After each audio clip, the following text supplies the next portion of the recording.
With more on this, I want to bring Colin Barr. He's a senior lecturer in history at the University of Aberdeen. He joins me this morning from Boston. Good morning, Colin. Thank you for joining us on this breaking news. How do you read this resignation of Boris Johnson? It has to be bad news for Theresa May. It's going to be very interesting to see if Johnson and Davis and Baker are the only ministers to resign, or if more come. Why? Well, it's interesting to see is that May is on a very, very dangerous path. She's stuck between a Brexit majority in her own party, in the parliamentary party, and a number of MPs who don't want Brexit at all. And it's very hard to see how she can please both. So what will happen to her government? What are the possibilities now? There's a number of possibilities. In the normal run of things, you would expect a no-confidence vote, and you would expect a minority government, which is what the Tories are, with the Democratic Unionists, the Northern Ireland Party, propping them up. You'd expect them to fall, and there to be a new election. That's possible, but I think it's very unlikely, because that would mean almost certainly no government for the next 2 months or so while there was an election. There would have to be a new Conservative leader. That takes time to arrange.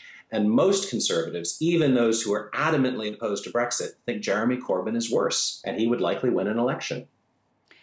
Where does this leave the Brexit plan? Is it possible there could be another referendum? I think it is possible, but again, the same problem exists. The Conservatives are pledged to deliver Brexit, to deliver the terms of the referendum, and so is the Labour Party. Corbyn has made his own MPs support the idea of Brexit. He's not going to back away from that.